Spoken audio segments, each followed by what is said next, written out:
Bonjour à tous et bienvenue à Catch Club. On se retrouve pour la review de SmackDown du 8 novembre 2019. Et comme vous le savez, en fait, actuellement, la WWE est en tournée en Europe. Donc hier soir, vendredi soir, ils ont tourné SmackDown et Raw en avance. Donc SmackDown hier soir n'était pas en direct, il avait été enregistré quelques heures plus tôt. Et Raw est déjà enregistré, donc les spoilers sont en ligne sur plusieurs sites. Mais moi, pour le moment, je préfère ne pas vous spoiler. Moi-même, d'ailleurs, j'ai pas lu les spoilers de Raw, car je préfère regarder le show lundi comme d'habitude pour être surpris. Et donc justement, par rapport au fait que la WWE est actuellement en Europe, sachez qu'ils seront à Lille la semaine prochaine, le mardi 12 novembre. Et donc pour info, il faut savoir que je serai présent à Lille au show WWE la semaine prochaine. Et je tiens à remercier 2K France qui m'a invité au show. Donc voilà, je suis super heureux de pouvoir assister à ce show et j'espère que je pourrai rencontrer plein d'abonnés de Catch Club. Donc n'hésitez pas à me dire dans les commentaires si vous serez présent à Lille. Et donc c'est parti, on passe au résultat de SmackDown. Le show commence avec une petite vidéo qui nous résume l'invasion de NXT la semaine dernière. Et d'ailleurs, j'aimerais faire une précision par rapport à ce show parce que beaucoup de personnes ont félicité Triple H en disant que comme Vince McMahon n'était pas là, c'est Triple H qui avait tout géré et du coup le show était génial. Mais il faut savoir que d'après les journalistes américains, c'est bien Vince McMahon qui a booké SmackDown la semaine dernière pendant qu'il était dans l'avion et qu'il rentrait vers les États-Unis. Ce n'est pas la première fois que Vince fait ça, parfois ça lui arrive de booker à distance. Et donc en fait ce qui s'est passé, c'est que Triple H lui aurait proposé l'invasion NXT, mais ensuite c'est Vince McMahon qui a booké le show, et c'est notamment Vince qui a booké le main event entre Adam Cole et Daniel Bryan, et qui a décidé que ce soit Adam Cole qui remporte le match. Donc pour toutes les personnes qui critiquaient Vince McMahon, eh bien sachez en fait que c'est lui qui a booké SmackDown la semaine dernière, et le show était vraiment génial. Et donc le show démarre avec l'arrivée de King Corbin, qui nous fait une promo anti-Roman Reigns. En gros, il nous dit que Roman Reigns a changé, Roman Reigns n'est plus que l'ombre de lui-même, et aujourd'hui Roman Reigns est de moins en moins présent pour passer du temps avec sa famille. Alors qu'à l'époque, c'était les vestiaires sa famille, les catcheurs de la WWE étaient la famille de Roman Reigns. Mais il dit qu'au final, il a tellement changé que même ses frères du Shield l'ont abandonné. Puis là, j'ai eu un petit peu mal pour Baron Corbin, parce qu'en fait, il nous a montré un espèce de chien sur l'écran géant qui essayait d'aboyer, mais qui faisait un son inoffensif de chiot au final. Et là, vraiment, j'ai eu mal pour Baron Corbin parce que le pauvre, en fait, il pouvait rien faire de bien avec cette promo. Clairement, là, on lui a donné du très mauvais matériel. Honnêtement, faut le dire, le script qu'on lui a donné était pourri, et donc forcément, lui, il passe pour un con parce que c'était pas drôle ce qu'il faisait, mais c'est pas de sa faute, le pauvre. On lui a tout simplement donné un mauvais scénario. Et donc Corbin dit que Roman Reigns n'est pas encore arrivé à l'arène parce qu'il est sûrement en train de réaliser le rêve d'un petit enfant, mais ce soir, ils se retrouveront face à face lors du main event. Puis on retrouve Kayla Braxton en coulisses avec Big E et Xavier Woods qui ont un match pour le titre de SmackDown ce soir. Et les membres du New Day dédient ce match à Xavier Woods qui est chez lui car il est actuellement blessé à la cheville. Et donc pour info, apparemment Xavier Woods ne pourra pas retourner dans les rings avant mi-2020. Et les commentateurs précisent d'ailleurs qu'il y a un enjeu supplémentaire à ce match car lors des Survivor Series, on aura le droit à un match entre les champions par équipe de Raw, de SmackDown et de NXT. Donc pour le moment, ce sont les Revival qui doivent représenter SmackDown, mais tout peut changer lors de ce match et c'est ce qui est arrivé car les New Day ont remporté le match grâce à un Trouble in Paradise de Kofi Kingston. Donc les New Day sont les nouveaux champions par équipe de SmackDown et ils remplacent les Revival au Survivor Series. Ensuite, on voit que Roman Reigns vient d'arriver à l'arène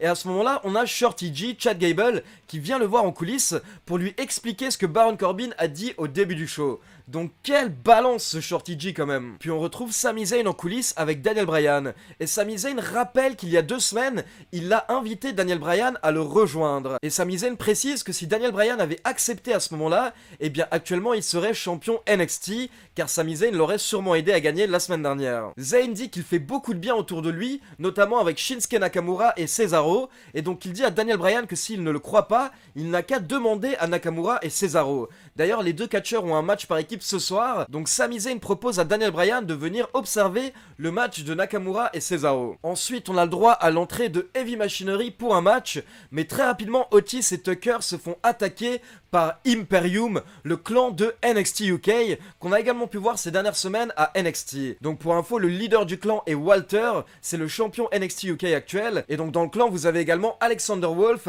Fabian Aichner et Marcel Bartel. Et Imperium a attaqué Heavy Machinery jusqu'à ce que les catcheurs de SmackDown interviennent pour les faire fuir. Ensuite, on passe au second match de la soirée avec Shinsuke Nakamura et Cesaro, accompagnés par Sami Zayn, contre Shorty G et Ali. Et donc évidemment, durant le match, Sami Zayn est intervenu et ça a porté ses fruits, car ça a permis à Shinsuke Nakamura de porter le Kinshasa pour la victoire. Et donc il faut savoir que durant le match, Daniel Bryan a fait son entrée pour observer justement ce qui se passait, et à la fin du match, Sami Zayn, Shinsuke Nakamura et Cesaro voulaient que Daniel Bryan vienne dans le ring avec eux pour fêter, mais Daniel Bryan a préféré retourner en coulisses. Puis on a le droit à l'entrée de Bayley qui va s'asseoir à la table des commentateurs pour le match entre Sasha Banks et Nikki Cross.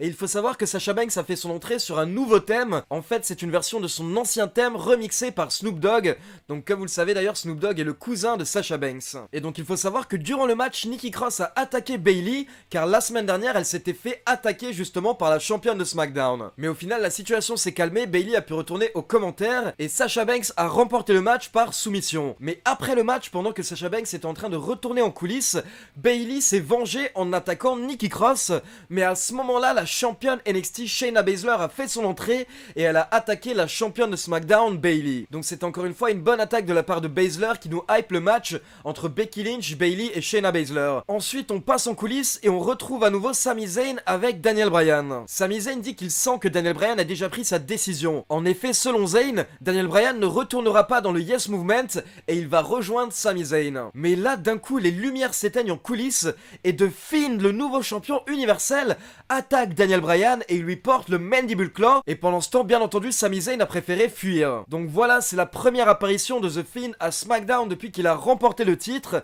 Et apparemment il lance une rivalité avec Daniel Bryan et ça peut être très intéressant parce qu'il y a un passé entre Daniel Bryan et Bray Wyatt. Comme vous le savez, à une période, Bray Wyatt avait forcé Daniel Bryan à rejoindre la Wyatt Family. Ensuite, très rapidement, on a eu le droit à un petit segment entre Tyson Fury et Braun Strowman. En fait, Tyson Fury a fait son entrée puis il a invité Braun Strowman et au final, les deux catcheurs se sont serrés la main et Tyson Fury a dit que la prochaine fois qu'on les verra, peut-être que ce sera plutôt en tant qu'équipe. Strowman répond que c'est pas une mauvaise idée, mais il pense qu'il n'y a personne d'assez stupide pour venir les défier.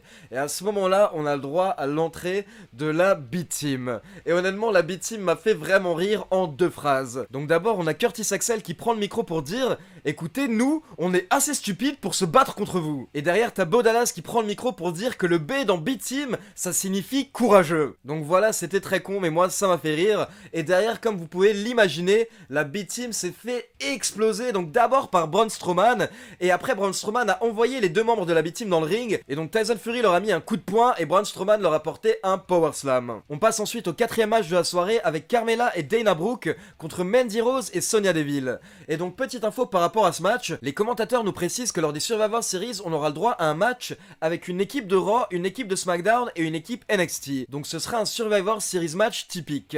Et pour info, la capitaine de l'équipe de SmackDown sera Sasha Banks, et les deux catcheuses qui remporteront ce match rejoindront l'équipe de Sasha Banks pour les Survivor Series. Alors honnêtement, je m'attendais plutôt à une victoire de Mandy Rose et Sonya Deville, parce que d'abord c'est une vraie équipe, et deuxièmement elles sont rarement mises en avant ces derniers temps du côté de SmackDown. Et bien sachez que ce n'est toujours pas le cas, parce qu'au final ce sont Dana Brooke et Carmella qui ont remporté le match. Donc Brooke et Carmella rejoignent l'équipe de Sasha Banks. Et donc on passe au main event de SmackDown, le match entre le Big Dog Roman Reigns et King Corbin. Et pendant le match, on a eu le droit à l'entrée de Dolph Ziggler et Robert Roode qui ont tout fait pour essayer d'aider Baron Corbin. Donc d'abord, ils ont essayé d'attaquer Roman Reigns à l'extérieur du ring, mais Roman Reigns ne s'est pas laissé faire. Puis ils sont intervenus une nouvelle fois à la fin du match. Donc d'abord, on a Dolph Ziggler qui a essayé de tirer Roman Reigns par les cheveux, mais au final, Roman Reigns a pris le dessus et il a porté un Superman Punch à Robert Roode, puis un spear à Dolph Ziggler. Mais pendant ce temps, King Corbin s'est relevé et il a porté son End of Days à Roman Reigns pour la victoire.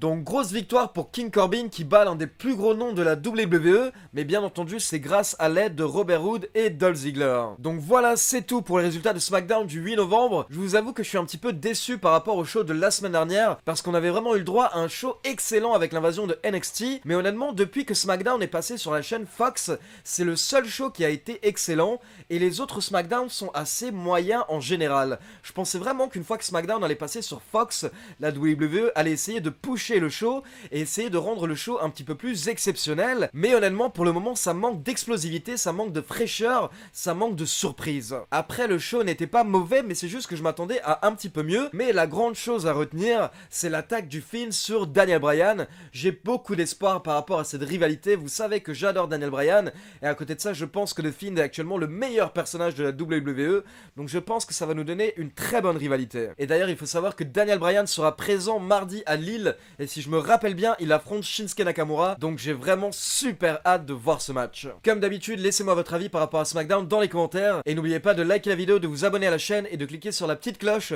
pour être informé de la sortie des prochaines vidéos. Ciao tout le monde!